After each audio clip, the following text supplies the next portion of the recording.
नमस्कार, Andy special में आपका स्वागत है। मैं हूं आपके साथ दिव्यांशु जोशी। चिंतन मंथन से बनेगी बात। जी हां, 2023 विधानसभा चुनाव के लिए चुनावी बिसात तैयार हो चुकी है। बीजेपी जमीन तैयार कर रही है। 23 के रण के लिए बीजेपी का मंथन होने जा रहा है। जयपुर से तैयारी का उद्घोष किया जाएगा। जयपुर में जोश दिखाई देगा। 20 और 21 मई को एक बड़ी बैठक होनी है। बीजेपी राष्ट्रीय पदाधिकारियों की यह बैठक होगी। सत्ता वापसी के लिए अब यह देखने वाली बात होगी कि बीजेपी क्या फॉर्मूला अपनाती है। राजस्थान की सरजमीं पर चुनावी कसावट होनी है। बीजेपी के राष्ट्रीय पदाधिकारियों की एक बैठक जयपुर में होगी। राष्ट्रीय पदाधिकारियों की ये जो बैठक होगी वे 20 और 21 मई को एक अहम बैठक होनी है। बीजेपी प्रदेशाध्यक्ष विष्णुदेव साय इसमें शामिल होंगे। साथ ही साथ पूर्व सीएम डॉक्टर रमन सिंह भी इसमें शामिल होंगे और बीजेपी राष्ट्रीय संगठन मंत्री शिव प्रकाश भी इसमें शामिल होंगे। प्रदेश प्रभारी डी पुरंदेश्वरी और सह प्रभारी नितिन नवीन भी इसमें शामिल होंगे। बीजेपी राष्ट्रीय पदाधिकारियों की एक अहम बैठक 20 और 21 मई को जयपुर में होने जा रही है।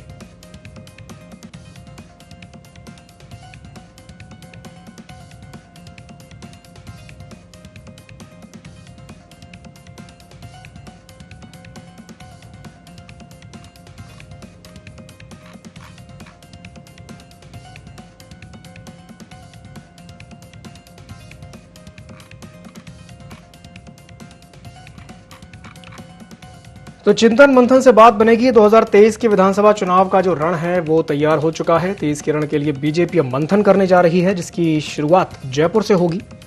अब ये देखने वाली बात होगी कि 20 और 21 मई को जो एक अहम बैठक होने जा रही है, उस बैठक में क्या निकल करके सामने आता है। बीजेपी का सत्ता का वापसी का जो फॉर्मूला है वो क्या रहता है। राष्ट्रीय पदाधिकारियों की एक अहम बैठक होनी है 20 और 21 मई को। बीजेपी प्रदेशाध्यक्ष विष्णुदेव साय इसमें शामिल होंगे।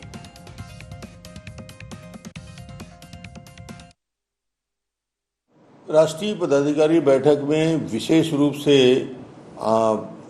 जिन मुद्दों पे बात होगी वो अलग अलग राज्यों के 5 राज्यों के चुनाव हुए जिसमें एक शानदार सफलता मिली, उस विषय पे बात होगी।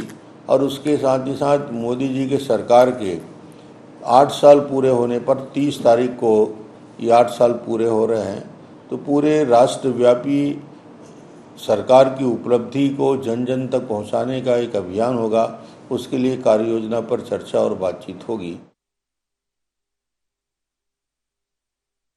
मुझे लगता है कि वो उनका जो चिंतन शिविर है वो देशव्यापी चर्चा करने के लिए है। और कांग्रेस ने जो उदयपुर में 3 दिवसीय 9 संकल्प चिंतन शिविर किया है, वो तो स्पष्ट रूप से पूरे देश के कांग्रेसियों को उसका मैसेज दिया गया है। अब भारतीय जनता पार्टी स्वयं सरकार में है। अब वो चिंता करेंगे कि रोज डीजल और पेट्रोल और रसोई गैस की कीमत क्यों बढ़ रही है। वो चिंता करेंगे कि किसानों को खाद की सप्लाई करने में मोदी सरकार असफल क्यों है। वो लगातार चिंता करेंगे।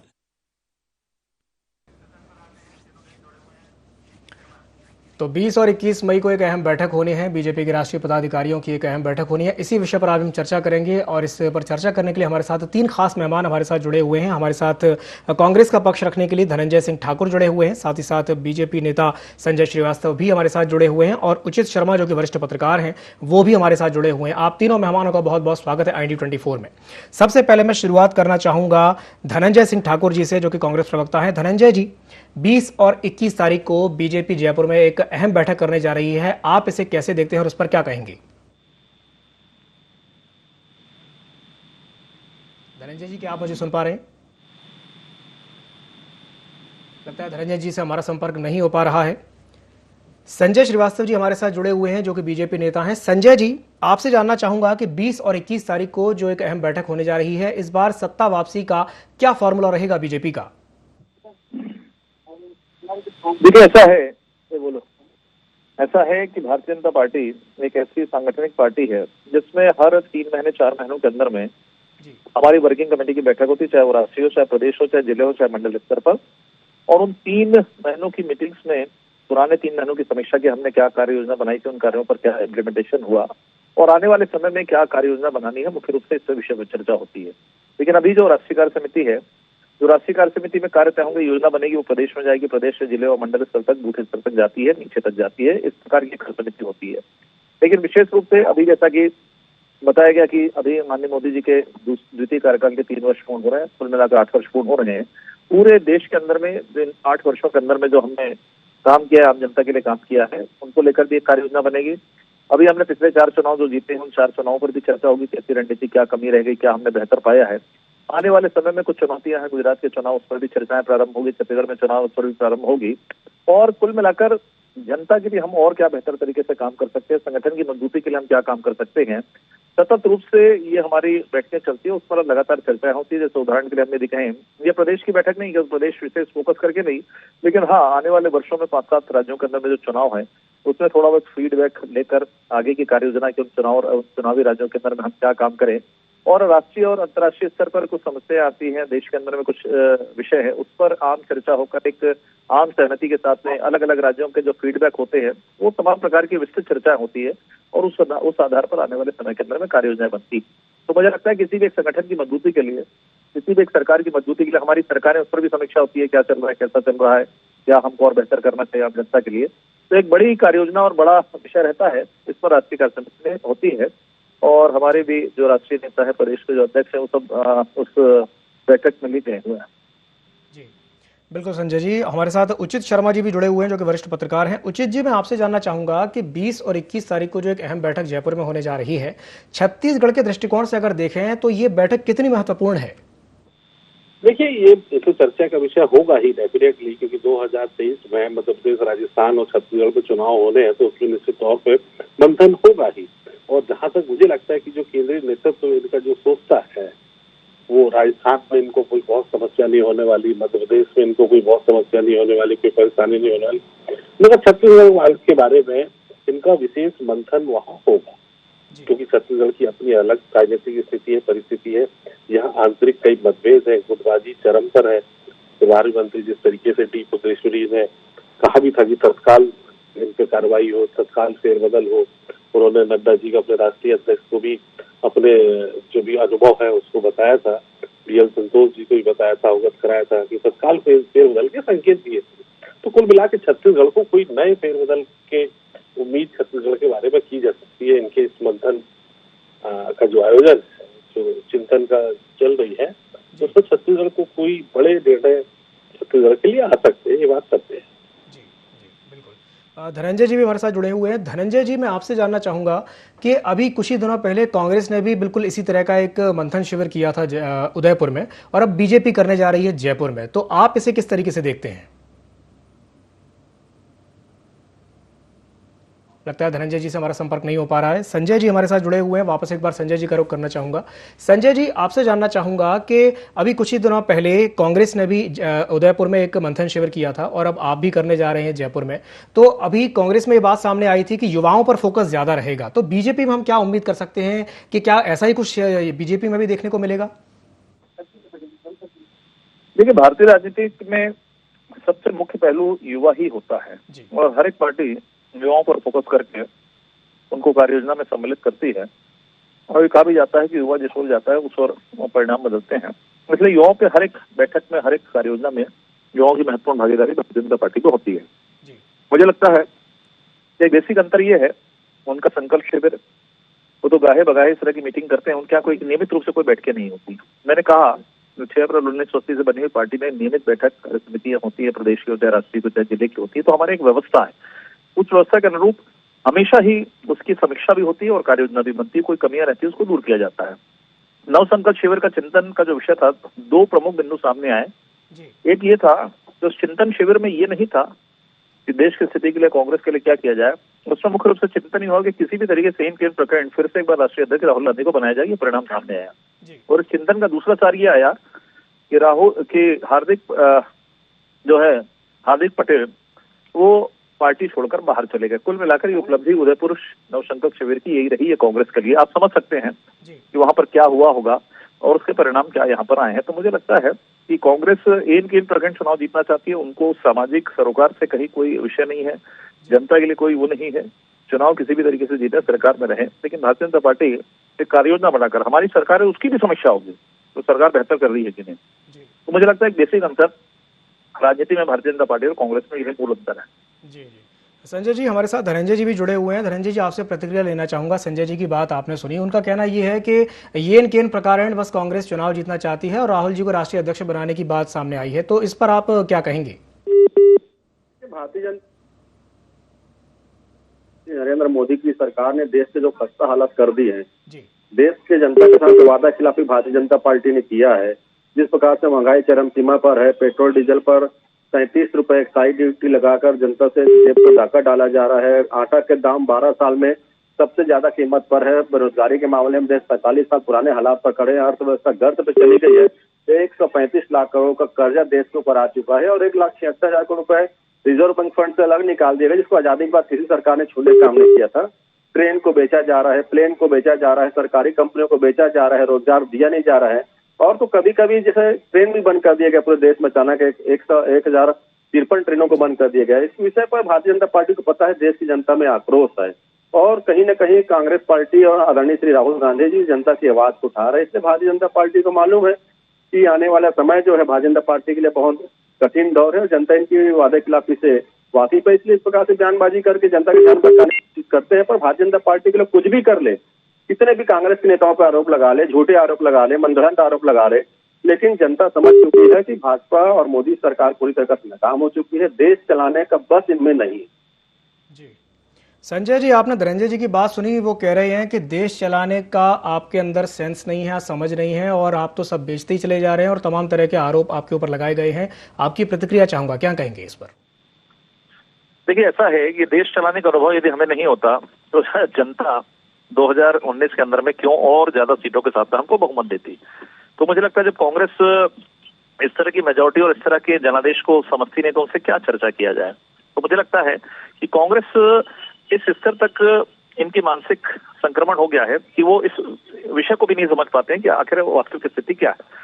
इन्होंने कहा 1,76,000 करोड़ कर्जा, 1,76,000 करोड़ का कर्जा, 1,44,000 करोड़ का बॉन्ड तो आपने बेच दिया तेल का। तेल की बात आप करते हैं, जरा गूगल में जाइए, निकलवाइए, आपको इतिहास के अंदर में सब चीजें सामने आ जाएंगी कि कैसे आपने प्राइवेट लोगों को बॉन्ड बेच दिया।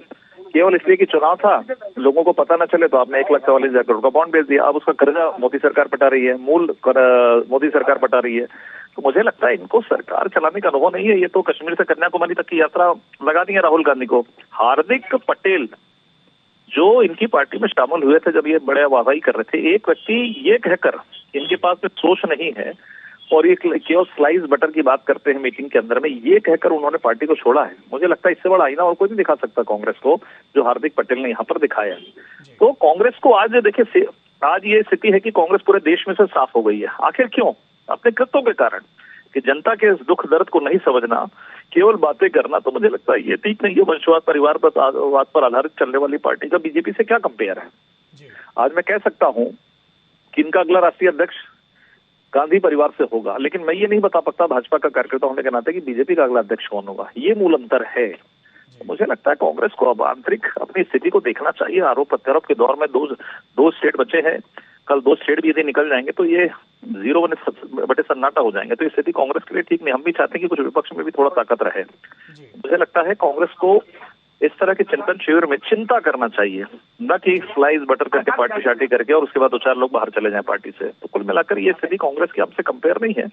बट फिर भी चूंकि एक पुराना राजनीतिक दल है, सबसे पुराना राजनीतिक दल है, स्थिति खराब होती है तो थोड़ा हमको भी तकलीफ होती है कि एकदम ही स्थिति खराब हो चुकी है कांग्रेस की। और लगभग वही स्थिति छत्तीसगढ़ में बनी हुई है। तमाम वादे इन्होंने कर दिया, शराबबंदी से लेकर। संजय जी, धनंजय जी, आप दोनों हमारे साथ जुड़े रहिए। हमारे साथ उचित शर्मा जी भी जुड़े हुए हैं। उचित जी, मैं आपसे जानना चाहूंगा कि अभी हमने धनंजय जी की एक बात सुनी, उनका कहना यह है कि जो आने वाला समय है वो बीजेपी के लिए काफी कठिन है और अगर राष्ट्रीय परिप्रेक्ष्य में देखें तो कहीं ना कहीं कांग्रेस के लिए भी इस समय कठिन समय चल रहा है क्योंकि मात्र 2 राज्यों में उनकी सरकार है। तो आप इसे किस तरीके से देखते हैं कि आने वाला जो समय है वो कहीं ना कहीं बेहद महत्वपूर्ण भी है और काफी कठिन भी है दोनों ही पार्टियों के लिए अगर देखा जाए तो?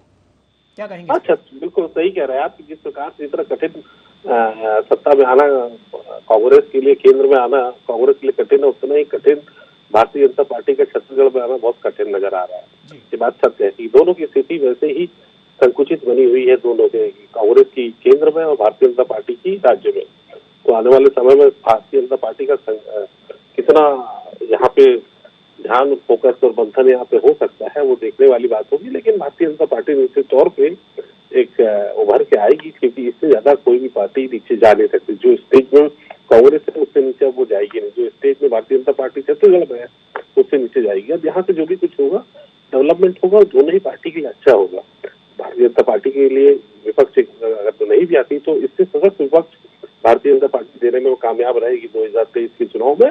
अगर सत्ता में नहीं आती है तो वैसे ही कांग्रेस अगर सत्ता में नहीं आती केंद्र में तो वो एक मजबूत विपक्ष देने की उसकी कोशिश रहेगी और देने का प्रयास वो करेंगे। और मुझे लगता है कि इससे नीचे तो वो जाएंगे नहीं, तो सफलता उनको भी मिलेगी। तो दोनों ही दल अपने अपनी जगह लगे हुए हैं, केंद्र के लिए लड़े हुए हैं, राज्य के लिए लड़े हुए हैं। तो राजस्थान और मध्य प्रदेश की बात अलग है, लेकिन छत्तीसगढ़ में आने वाले समय में एक बड़ी दिलचस्प चुनाव देखने को मिलेंगे, क्योंकि आंतरिक कलह, आंतरिक गुटबाजी केवल भाजपा में नहीं है, ये सत्ता दल पार्टी में भी है, कांग्रेस में भी है। उनके अपने लोग भी उनसे नाराज हैं। अलग अलग एंगल पे दो इंजन चल रहे हैं, एक लेफ्ट ले रहे हैं, एक राइट ले रहे हैं। तो ये भी, इसका भी दुष्परिणाम कांग्रेस को छत्तीसगढ़ में झेलना पड़ सकता है। आम आदमी पार्टी का भी एक अच्छे ढंग से उदय हो रहा है। आम आदमी पार्टी का गुजरात चुनाव के बाद, हिमाचल चुनाव के बाद फोकस छत्तीसगढ़ है, तो वो भी एक उभर के आएगी। तो जो आने वाले समय में कांग्रेस को अपने लोगों से, भारतीय जनता पार्टी से, तृतीय दल जो आम आदमी पार्टी है उनसे लड़ना पड़ेगा। तो अभी कह नहीं सकते कि आने वाले समय के समीकरण भूपेश के लिए इतने सही हो पाएंगे या कांग्रेस के लिए इतने सही हो पाएंगे कि नहीं।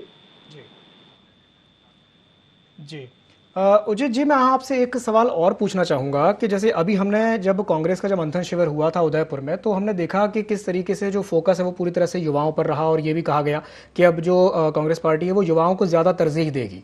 तो छत्तीसगढ़ में क्या बीजेपी कुछ ऐसा ही फॉर्मूला अपना सकती है आने वाले समय में? देखिए, छत्तीसगढ़ में तो मुझे जो लगता है कि पूरी की पूरी पार्टी के ऊपर से नीचे तक सर्जरी होगी। मैं ये सर्जरी आपको बोलूं कि एक निचले स्तर से, पार्षद स्तर से लेके इनके राज्य संगठन के सबसे मुखिया जो है वहां तक की सर्जरी होगी, जैसा मैं अनुमान लगा रहा हूँ। और जहां तक सीटों का मामला है तो मुझे लगता है कि पूरे हिंदुस्तान में अगर किसी विधानसभा में भारतीय जनता पार्टी पूरे अपने उम्मीदवार को परिवर्तन करेगी, चेंजेस करेगी, तो वो छत्तीसगढ़। क्योंकि भाजपा को जब तक अपने कैंडिडेट लगभग 60 से 70 नए कैंडिडेट अगर वो नहीं देती है तो भाजपा का उदय होना बहुत मुश्किल नजर आता है छत्तीसगढ़ में। पुराने चेहरों को देख के, जो पुराने चेहरे हैं उनके कार्यकर्ता खुद उन पे भरोसा नहीं कर रहे हैं, तो आम जनता कैसे भरोसा कर लेगी। कार्यकर्ताओं का ही कहना था कि हमें नए चेहरे चाहिए, 13 के 13 मंत्रियों को अब टिकट ना दे। पिछली बार भी ये कहा गया था, जो इनका सर्वे निकल के भी वो एक आ रहा था कि जितने भी वर्तमान विधायक और मंत्री है उनकी टिकट काटी जाए, नए चेहरों को नाम दिया जाए। लेकिन उस टाइम जिसकी भी नहीं चली हो या यहाँ के जो नेतृत्व करते हो, यहाँ के जो प्रभारी हो, उनका एक अपना अलग दल है। जो सत्ता पे जो प्रभावशाली लोग हैं उनका एक अलग दल है। जो प्रभारी अलग चलते हैं और जिनका प्रभाव है वो अलग चलते हैं। ये कहा जा सकता है कि कहीं ना कहीं गुटबाजी जो है वो बीजेपी में भी हावी है। मैं इस पर प्रतिक्रिया लेना चाहूंगा संजय श्रीवास्तव जी से। संजय जी, अभी आपने उचित जी की बात सुनी, उनका कहना ये है कि अगर बीजेपी को बड़े अंतर से जीतना है छत्तीसगढ़ में तो एक ऊपर से लेकर के नीचे सर्जरी करनी पड़ेगी। आप उनकी इस बात से कितना इत्तेफाक रखते हैं? तो आपने ये कर लिया, याद रहेगा। संजय जी, उचित जी की बात आपने सुनी, उनका कहना यह है कि बीजेपी को अगर छत्तीसगढ़ में बड़े अंतर से आना है तो कहीं ना कहीं एक बड़ी सर्जरी करनी पड़ेगी, ऊपर से लेकर नीचे तक उनको जो अपने उम्मीदवार हैं वो बदलने पड़ेंगे। आप क्या कहेंगे इस पर? उससे एक बड़ी चुनौती हमारे को छत्तीसगढ़ में है, क्योंकि हम 15 वर्ष तक सरकार में थे और 15 वर्ष के बाद जब हम विपक्ष में है, निश्चित रूप से हमारी सीटें कम आई है जो अपेक्षा के अनुरूप नहीं है। तो मुझे लगता है कि सभी क्षेत्र में हमको काम करने की आवश्यकता, न केवल टिकट वितरण की बात है, ये तो खैर केंद्रीय नेतृत्व और प्रदेश नेतृत्व का विषय है, लेकिन हमें सभी क्षेत्रों में काम करना पड़ेगा। हमें न केवल भूपेश बघेल की सरकार और हमारे कामों में क्या अंतर है, हमारे जमीनी कार्यकर्ता, कुछ कार्यकर्ता यदि नाराज हैं तो उनके बाद संगठन की मजबूती के लिए हमको काम करना पड़ेगा। तो मुझे लगता है कि जब हम विपक्ष में है तो हमें सभी क्षेत्रों में जाकर काम करना पड़ेगा। लेकिन ये हमें विश्वास है कि जो छत्तीसगढ़ कभी कांग्रेस का गढ़ हुआ करता था, वहां हमने पहले 3 चुनाव जीते हैं। इससे हमें पूरा विश्वास है कि हमारी अपनी मेहनत और जो थोड़ा परिवर्तन करने की बात आ रही है, जिस पर केंद्रीय नेतृत्व तय करता है, प्रदेश नेतृत्व करता है, भूपेश बघेल की सरकार की जो सफलता है, इन सभी विषयों को लेकर हम सब लोग निश्चित रूप से काम करेंगे और हमें पूरा विश्वास है एक बार फिर से जनता का आशीर्वाद हमको प्रदेश में प्राप्त होगा। जी धनंजय जी, आपकी प्रतिक्रिया लेना चाहूंगा संजय जी की बात पर। उनका कहना यह है कि उन्हें पूरा विश्वास है कि छत्तीसगढ़ की जनता का आशीर्वाद उनको मिलेगा। क्या कहेंगे इस पर? देखिए, छत्तीसगढ़ की जनता ने 15 साल तक भारतीय जनता पार्टी पर विश्वास किया था और भाजपा की सरकार की ओर से जनता के साथ विश्वासघाती हुआ था। इन्होंने छत्तीसगढ़ में जो किसानों से वादा किए थे उसको पूरा नहीं किए, जो आदिवासियों से वादा किए थे उसको पूरा नहीं किए और लगातार छत्तीसगढ़ पे कर्ज बढ़ने का वो काम हुआ। 40,000 करोड़ का कर्जा विरासत में कांग्रेस की सरकार को मिला है। तो स्वाभाविक सी बात है, जो भारतीय जनता पार्टी छत्तीसगढ़ में विश्वास खो चुकी है और आज भारतीय जनता पार्टी के जो नीतियां हैं वो छत्तीसगढ़ विरोधी है। अगर छत्तीसगढ़ में धान की कीमत 2500 मिलता है, उससे केंद्र सरकार जब बंदिश लगाती है तो वही भाजपा के नेता, यही भाजपा के मठाधीश नेता केंद्र सरकार के पक्ष में खड़े होते हैं। अगर छत्तीसगढ़ के जीएसटी का पैसा रोक दिया जाता है केंद्र सरकार के द्वारा, क्षतिपूर्ति की राशि रोक दिया जाता है, तो वही भाजपा के नेता केंद्र सरकार के पक्ष में खड़े होते हैं। तो छत्तीसगढ़ विरोधी इनका चरित्र है, विश्वास तो खो चुके हैं और कभी इसका जनता का विश्वास इनको प्राप्त नहीं हो पाएगा। लेकिन एक जवाब बहुत देना चाहूंगा मैं, जो संजय श्रीवास्तव जी 1,44,000 करोड़ के बॉन्ड की बात कर रहे थे, तो इनको बोलिएगा गूगल पे निर्भर रहते हैं तो थोड़ा आगे जाकर खोल लीजिएगा, क्योंकि 50,000 करोड़ के आसपास का तो ऑयल बॉन्ड अटल बिहारी वाजपेयी की सरकार ने उनको दे के गया था। और कब तक दूसरे पे आरोप लगाकर मोदी सरकार अपनी नाकामी को छिपाएगी? कभी बोलते हैं कि यूक्रेन रूस के चलते देश में महंगाई है, कभी बोलते हैं पूर्ववर्ती सरकार निर्मित है।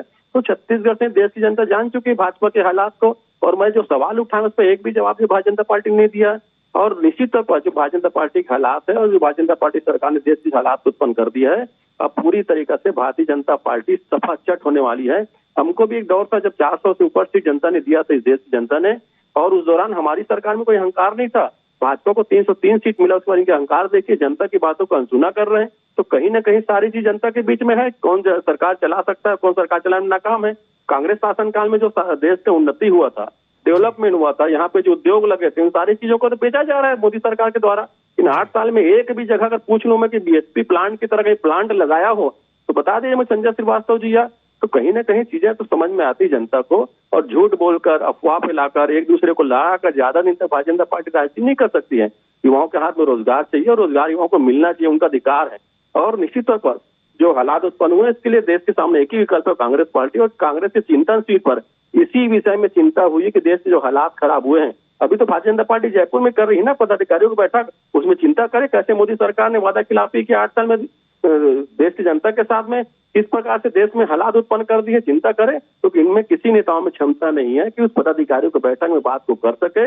और छत्तीसगढ़ के जो नेता गए हुए हैं, मुझे तो लगता है कि उनको अगर बोलने का अवसर भी मिल गया तो बड़ी बात है, क्योंकि जो छत्तीसगढ़ के नेता गए हुए हैं उनको यही कि भाजपा का अग्रता सुनना नहीं चाहते। तो राष्ट्रीय पदाधिकारियों की बैठक की बात तो अलग ही निश्चित बात है। जी धनंजय जी, संजय जी आपकी प्रतिक्रिया लेना चाहूंगा। वो तो यहाँ तक कह रहे हैं कि छत्तीसगढ़ के नेताओं में इतनी भी कुव्वत नहीं है कि वहां जाकर के अपनी बात रख सकें, क्या कहेंगे इस पर? देखिए, इसी को कहते हैं मानसिक संक्रमण, कहते हैं वैचारिक संक्रमण। एक्चुअली राहुल गांधी का असर पूरे देश में फैलाव हो गया है। राहुल गांधी जी को किन नजरों में देखते हुए मालूम है, मुझे टिप्पणी करना भी आजकल अच्छा नहीं लगता। उसका फैलाव, उस मानसिकता का फैलाव धनंजय तक आ गया, पूरे प्रदेश में हो गया है। तो मुझे लगता है इस पर बहुत ज्यादा टिप्पणी नहीं करूंगा। इतना अच्छा संकल्प शिविर होता है कि हार्दिक पटेल को तत्काल छोड़ना पड़ता है पार्टी से। अब ये खुद अपनी स्थिति को समझ ले। अब ये बात कर रहे थे बेरोजगार नौकरी की बात, में मुद्दे की बात करूंगा। 5 लाख का बोर्ड लगा था, ये 5 लाख नौकरी दी है।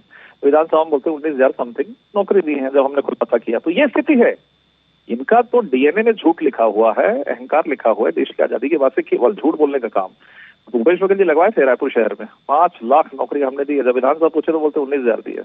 इनके अधिकारी जी को 19,000 नौकरी लगी है, वो बोर्ड लगता 5 लाख का। तो ये तो स्थिति इनकी झूठ के आधार पर। यही इसी तरह इन्होंने घोषणा पत्र में हम शराबबंदी कर देंगे, बंद किया गया भैया, एक ही बोल दो हाँ या नहीं, इतना जवाब दे दो कि शराबबंदी करेंगे। लिखा है, जो वो भी पढ़ते नहीं बनता है। राहुल गांधी नहीं पढ़ता, लेकिन आप लोग तो पढ़ लो भाई, छत्तीसगढ़ के पढ़े लिखे लोग हो, कि आप लोगों ने कहा था कि शराबबंदी करेंगे। आप लोगों ने कहा था 2500 रुपए देगा। बोलते नहीं, हम 2500 नहीं देते, हम वो राजीव मितान क्लब में देंगे, अपने अपने कार्यकर्ताओं को देंगे, क्लब बनाकर अपने ही लोगों को लाख लाख रुपए बांटेंगे। और स्वसहायता समूह के ऋण समूह की बातें बहनें घूम रही है, चुनाव में जाके पैकेट पकड़ाते हैं, लेकिन वो स्वसहायता समूह का ऋण समाप्त नहीं हुआ। तो ऐसा देखिए, मुद्दे तो ऐसा कि मैं 1.5 घंटे बोल सकता हूँ, उसमें कोई दिक्कत की बात नहीं है। 1,44,000 करोड़ बांट बोला, निकालो ना, इतिहास देखो ना, क्यों बोलते हो आप? बेचा है मनमोहन सिंह सरकार ने। उच्च शर्मा जी बैठे हैं, बता देंगे आपको, पत्रकार हैं वो, जानते हैं वो सब चीजों को। बेचा आपने इसलिए कि चुनाव था, यदि हम पेट्रोल ग्रेड बढ़ाएंगे तो हमको नुकसान होगा, तो बेच डालो। और भैया ये जो प्राइवेटाइजेशन का बोलो, जरा इतिहास निकालो, किसने चालू किया था? नरसिम्हा राव की सरकार के समय पहली बार हुआ था। रंगराजन समिति ने कमेटी रिपोर्ट दी थी, पहला काम आपने प्रारंभ किया प्राइवेटाइजेशन का। इस देश के माथे पर आपने कलंक जो किया वो आपका नाम है, भाजपा का नहीं है। तो भैया इतिहास को पढ़ो, बगैर हवा में राहुल गांधी टाइप जो आप लोग बयान देते हो, तो मुझे ठीक नहीं लगता ना।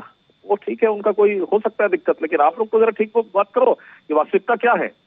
तो मुझे लगता है कि केवल कहना। वास्तविकता क्या है ये जानने के लिए हमारे साथ उचित शर्मा जी जुड़े हुए हैं। उचित जी, मैं आपसे जानना चाहूंगा कि आरोप प्रत्यारोप तो दोनों एक दूसरे पर लगा रहे हैं, बीजेपी और कांग्रेस। मैं आपसे जानना चाहूंगा कि आप जब इस पूरे माहौल को देख रहे हैं, आने वाले समय में चिंतन शिविर भी होना है और अभी एक और मंथन शिविर हुआ था उदयपुर में, तो अभी हार्दिक पटेल की चूंकि बात चली कि हार्दिक पटेल ने अचानक से कांग्रेस को अलविदा कह दिया, उन्होंने छोड़ दिया, तो आप इस पर क्या कहेंगे, क्या टिप्पणी करेंगे?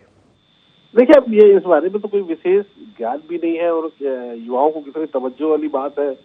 कि उन्होंने क्यों छोड़ा, क्या है उनके व्यक्तिगत एजेंडे क्या थे, उनकी महत्वाकांक्षाएं क्या थी, ये तो वो ही जानेंगे किस मंशा को लेके और किन बातों को और किन वादों को लेके वो कांग्रेस में आए थे और फिर क्यों चले गए, किस तरीके से वो इंसल्टिंग फील जो उन्होंने बात की है वो हुआ, वो उनकी व्यक्तिगत चीजें हैं। तो इस पे बहुत ज्यादा टिप्पणी करना ठीक नहीं होगा।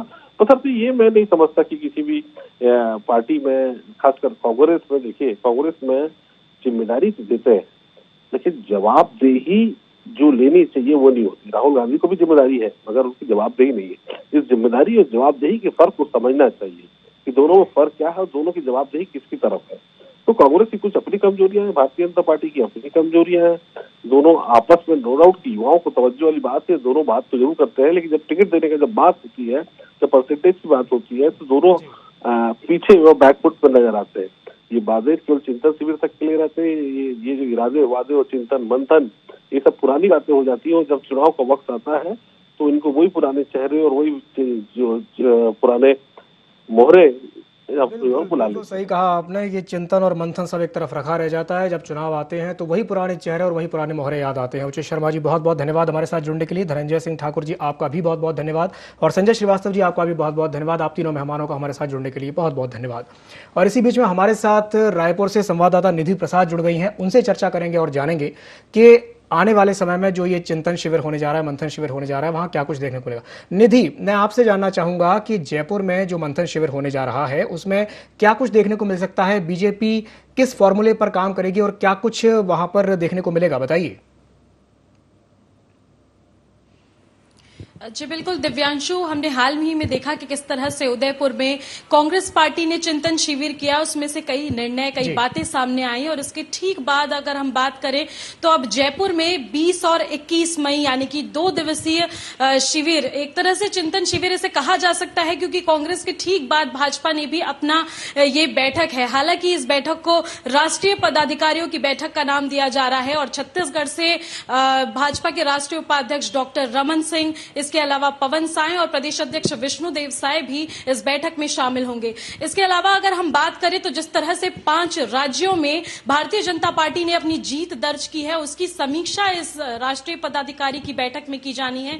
इसके अलावा अगर हम बात करें तो आगामी 30 मई को केंद्र सरकार यानी कि नरेंद्र मोदी की सरकार अपने 8 साल पूरे करने जा रही है और इसे लेकर अब जो केंद्र की योजनाएं हैं और केंद्र की जो उपलब्धियां हैं उसे जन जन तक पहुंचाने का कार्य करेगी भाजपा सरकार और इसके लिए भी एक कार्य योजना तैयार की जाएगी और इस पर समीक्षा भी इस राष्ट्रीय पदाधिकारी की बैठक में की जानी है। इसके अलावा विस्तार योजना का जो अभियान है वो शुरू किया है छत्तीसगढ़ में भाजपा ने और इसकी भी पूरी जानकारी इस बैठक में दी जाएगी। इसके अलावा हम बात कर सकते हैं कई तरह से मंथन किया जाएगा, कई निर्णय और कई अहम निर्णय भी हो सकते हैं क्योंकि सबसे जो बड़ा एक प्रश्न चिन्ह है वो आगामी 2023 चुनाव है और लगातार पार्टियां हैं वो एक्टिव मोड पर नजर आ रही हैं। तो आने वाले समय में अगर हम कांग्रेस की बात करें या भाजपा की बात करें, दोनों ही पार्टियां एक के बाद एक अपनी जो उपस्थिति है वो दर्ज कराने में